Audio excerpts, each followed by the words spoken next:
راہ زیست وہ کھڑکی جو 1400 سال سے بند نہیں ہوئی۔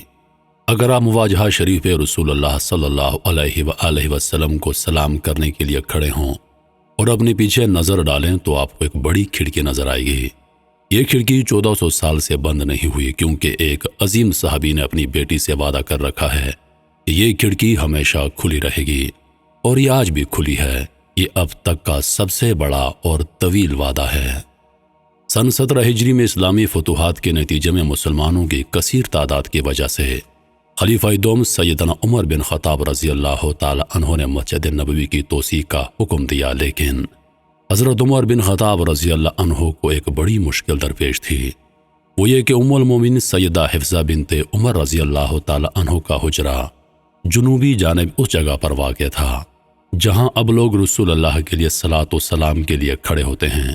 یہ وہی جگہ ہے جہاں سیدنا حفصہ رضی اللہ عنہ کا حجرہ تھا، اور اگر ہم یہ دیکھیں کہ یہ کمرہ جنوب کی طرف اکیلا ہے اور مسجد کے لیے اسی جانب توسیع کرنا پڑ رہی تھی، اس لیے سیدہ حفصہ بنت عمر رضی اللہ عنہ کے حجرے کا ہٹانا ضروری تھا۔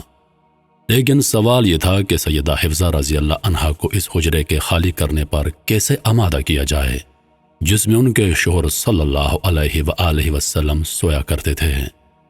سیدنا عمر بن خطاب رضی اللہ عنہ اپنی صاحبزادی کے پاس آتے ہیں کہ انہیں اس بات پر آمادہ کیا جائے، لیکن ام المومنین یہ سن کر پھوٹ کر رو پڑ اور اپنے اس شرف و عزت بھرے حجرے سے نکلنے سے صاف انکار کر دیا جس میں ان کے محبوب شوہر حضور پاک صلی اللہ علیہ وآلہ وسلم آرام فرمایا کرتے۔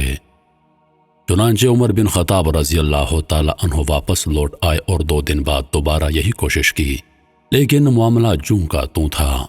ام المومنین 2 ٹوک انکار کرتی جا رہی تھیں اور کوئی بھی انہیں اس بات پر آمادہ کرنے کی کامیاب کوشش نہیں کر پا رہا تھا۔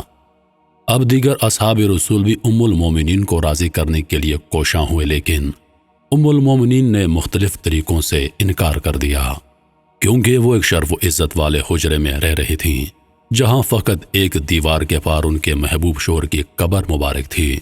وہ کیسے مطمئن ہو سکتی تھیں کہ انہیں اس سے دور کر دیا جائے؟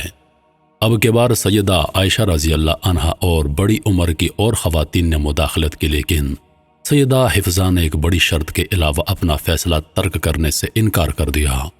وہ شرط یہ تھی کہ ان کے لیے ایک کھڑکی کھول دی جائے جہاں سے وہ اپنے محبوب شوہر صلی اللہ علیہ وآلہ وسلم کی قبر مبارک کو دیکھتی رہیں، اور وہ کبھی بھی بند نہیں ہوگی۔ چنانچہ سیدنا عمر بن خطاب رضی اللہ عنہ نے ان کی یہ شرط مان لی اور یہ وعدہ بھی کر لیا، اور یہ وعدہ آج تک قائم ہے۔ اور سیدہ حفصہ رضی اللہ عنہ کی وفات کے 1400 سال بعد بھی یہ کھڑکی کھلی ہوئی ہے۔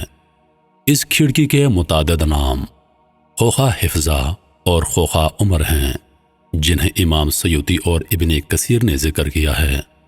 آج تک جو بھی مسجد نبوی کا متولی بنا ہے اس نے اس کھڑکی کی دیکھ بھال کی، اور اس وقت سے لے کر آج تک حضرت عمر بن خطاب رضی اللہ عنہ کا وعدہ پورا کیا کہ یہ کبھی بند نہیں ہوگی۔